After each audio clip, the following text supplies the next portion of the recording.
Hello, loves. Welcome to Vitamin D TV.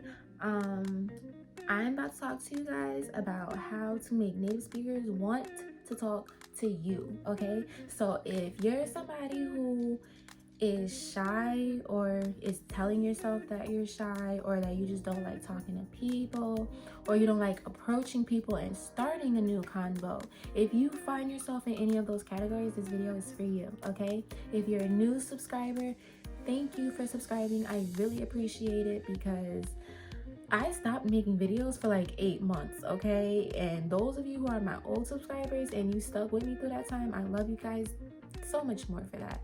So if you're new, welcome. If you're an older subscriber, welcome back, and thank you for just sticking with me, guys.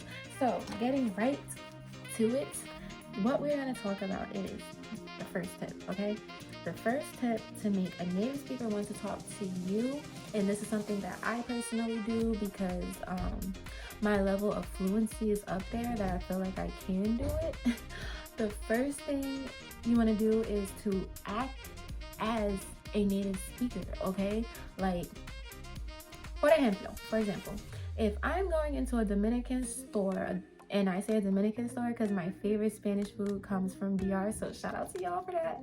But if I'm going into a Dominican store and I'm ordering empanadas, I'm going to order my food in Spanish, and I'm not going to act scared about it. I'm just gonna act as if I already knew these people, if you would. Like, I'm not gonna be scared to speak Spanish. Like, if you guys are gonna be scared and hesitant, they're gonna know either something's wrong with this kid, or they're gonna be like, she's definitely not Spanish, or she's definitely not a Spanish speaker, whatever the case is. Listen, if your level of fluency is up there where you are good at speaking and you're understandable when you're speaking, act as the native speaker when you're going out to places where there are native speakers, okay? So, let's say you're not ordering food, okay? Let's say that once all of this quarantine BS is over, let's say you're out at the bar or you're out at a restaurant or something, or you're just out somewhere public like a park, okay? You want to communicate with people without a sense of fear or without this imposter syndrome. Like, who do I think I am talking to these native speakers? You don't want to have that in your ear, okay? Because that's not going to help you. You're never going to go talk to these people if you feel like you're not good enough, okay? Like, stop telling yourself that story. I already talked about that in one of my previous videos. Like, just act as if you are already at the level you want to be at, okay? Next, you want to be outgoing and have a positive mental attitude. So let's say you're at a party and there's a lot of native speakers, but you don't speak that language, and you do speak that language, you're just shy. And somebody comes up to you. You want to be outgoing. You don't want to keep that shyness in. Like, you want to be outgoing and you want to be positive. If they're like, hey, how are you? How's it going? Da da da da. You embrace that and talk to them, make conversation with them. You want to know the best way to keep a conversation going, you guys? Ask them questions about themselves. That is the way. Literally, I got that tip from How to Win Friends and Influence People.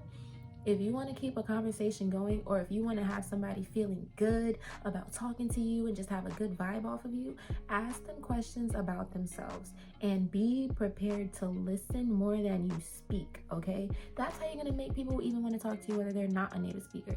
Ask them questions about themselves, okay? That'll keep the conversation going a while because they'll just be talking about themselves. But you want to be that listener, okay? That means, wow, it's not every day people have somebody that they can talk to and just go on and on about themselves for whatever reason, okay? So just be that listening ear for them and be positive, okay? Next up, this is actually my last tip. Oh, that was the last tip. That literally was the last tip. Ask them questions about themselves and be prepared to do more listening than speaking. We have 2 ears and 1 mouth for a reason. Like, you guys probably heard that a lot in school, and I definitely did. So yeah, ask them questions about themselves, have a positive mental attitude, and act as the native speaker. If you're acting as a native speaker in a bar or wherever you are, and you're just communicating with people and being a social butterfly, people are gonna approach you, okay? But if your energy is giving off I don't want to be bothered kind of feel, or if you got like this shield up against you, people are gonna sense that and they're not gonna want to speak to you, okay? And that doesn't even, your level of fluency doesn't matter in this case. What matters is the energy you are giving off, okay? The energy you're giving off and how welcoming you are being to open up and to talk to and communicate with another person. Get their social media, ask them questions about themselves, and just be genuinely interested in them. They're already going to ask you questions about yourself once they find out you're not a native of whatever culture they come from. So be prepared to tell your story and be prepared to listen to their story, okay? Be attentive in your listening though, okay guys? So those are all that I have for the tips. I hope you guys found some type of value in it. Feel free to comment, like, subscribe, share, all that good stuff. I try to post a video every single day. So with that being said, I will see you guys in the next video, all right?